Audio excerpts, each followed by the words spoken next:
Yeah, it's going to be Slayers Coco versus Slayers KDY. Let's go ahead and get into the first game on Daybreak. Daybreak. This is Zerg Break as far as I'm concerned. We've never casted on Daybreak, I think. If you guys tuned in yesterday, I think we had like 7 of our 9 games on Daybreak. It was absolutely insane. Yeah, I think every Zerg that was challenging the owner of the Gauntlet was picking at Daybreak. So it's a very popular map. A lot of people just feel very comfortable on it. It's on the ladder map pool. A lot of tournaments use it. We use it. GSL uses it.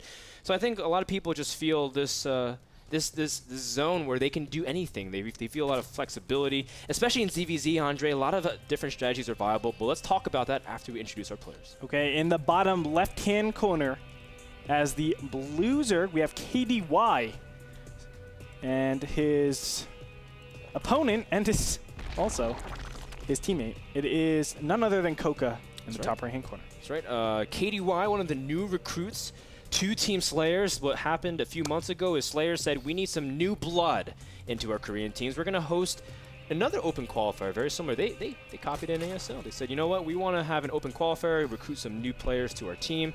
And KDY is one of those people who placed really high. Another person that placed high was Slayers Arthur, who actually won the tournament. And now he's in NSL Season 4, so it's kind of cool to see all these up-and-comers really vie for a spot in the international scene. Yes, absolutely. And we're already starting off things pretty interesting. Normally we don't have spawning pool firsts at all on Daybreak. The main reason for that is the map's very big. As you can see, the travel distance. Not only that, there's 2 main lanes that Zerglings can go through. Overlord should be over there spotting and checking to see if there are any units coming. So any form of aggression early on is kind of nullified.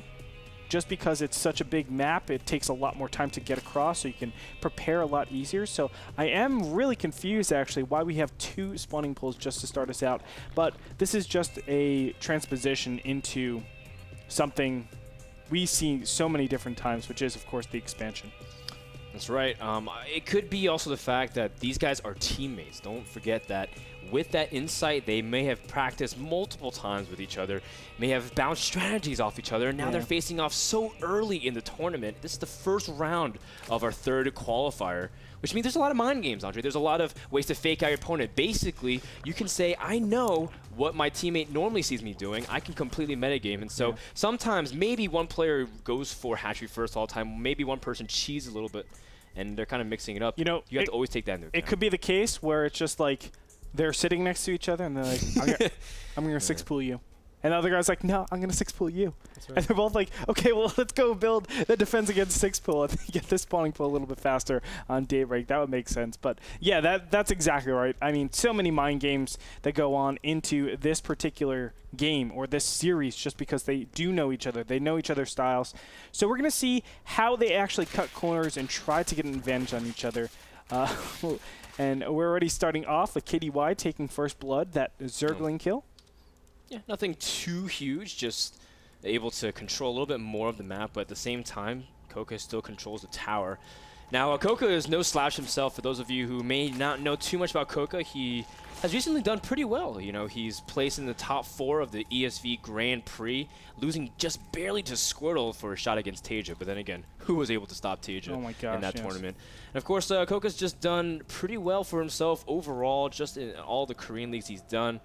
And I think he's just really underrated. A lot of people look at Slayers, they look at people like, you know, the new recruit Genius. They look at MMA, Alicia, Ryung. But Coca's another really solid player. He did well in TSL 4, and I really expect big things out of him even in this qualifier.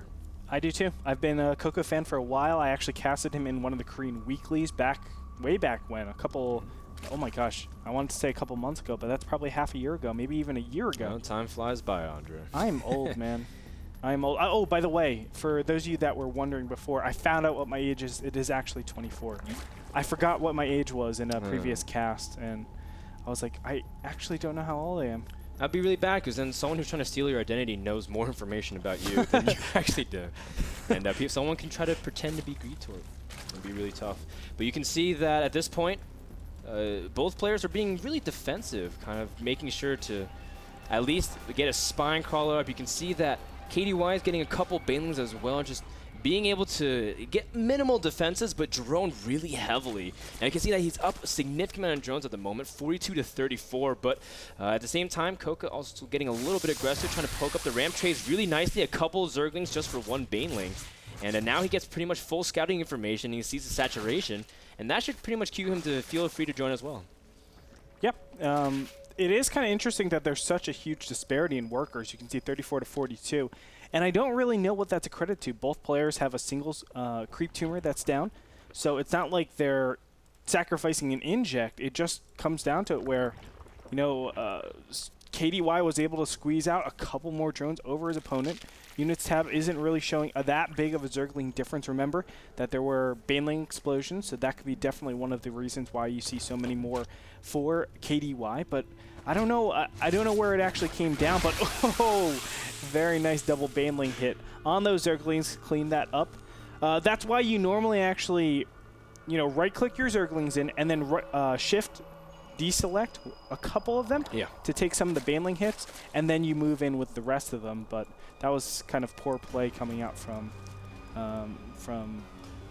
Koka. No, KDY, excuse me. Both these Zerg players are messing with my head. Yeah, it's a little bit of a trick you can use. Just because the Zergling AI is always naturally so aggressive, it's so quick. If you move on an attack command, or they might run into a huge pack of Banelings and lose all your Zerglings. Just have a couple straggle, try to pick off whatever they can, as a result trade really efficiently. Now you can see that Koka's going to flip the aggressiveness in terms of economy and take a third a lot quicker than his opponent. Oh my gosh. This is a problem though. This Roach Zergling attack is actually going, okay, it showed itself, but he actually went from the bottom angle. So this is going to catch his opponent way off guard. You can see Roaches just now being made Infestation Pit on the way, but oh my gosh, I think Koka is just going to take it here. This is very difficult to actually defend with only one Spinecrawler and a handful of Zerglings and Banelings. This isn't going to do. No, he's got a few Roaches on the way, but I don't think he can even directly confront the Roaches that are already at the base of KDY. The Queens are being pulled. The drones have to immediately engage as well. And the Banes are now starting to march and going straight for the drone line. There's so many vulnerable drones, but it didn't even matter. I mean, even if you lose all his drones, how's he going to deal with the Roaches? A lot of drones have died, and good game. Koka with the pristine timing. And KDY a little bit too greedy. He was up 51 drones to 35. It was way too much. That's 3 cycles of Larva. You know, I've been playing Zerg vs. Zerg a lot, and that's the point where you do have to start making something. Personally, I love to go Spinecrawlers and do more of, you know, that +1 melee style where you get just Zerglings, and then straight to Infestors. But that was the case where KDY was just not being comprehensive. You know, there were a huge set of builds that could have happened. Roach all-ins, Roach Baneling, Roach Zergling, just Zergling Baneling, things like that. All of this early game pressure he had to defend against, or you know, his opponent could have been doing something like that, which of course he did, and he just didn't. He just assumed that it wasn't trying to happen, and that could be a little bit of the mind games as well. It's like my opponent, I know my teammate is not known for all-inning, so let me try to, you know, squeeze out the little bit of efficiency, take an earlier third, get a ton of drones.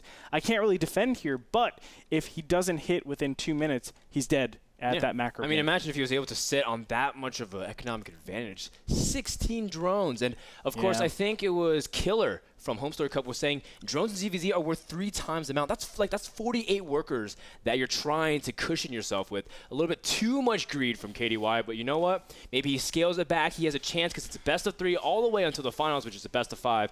And we'll find out what happens in game number 2. When we come back, it's going to be on Ohana. This is the NSQ number 3. We're just getting started. Don't go anywhere.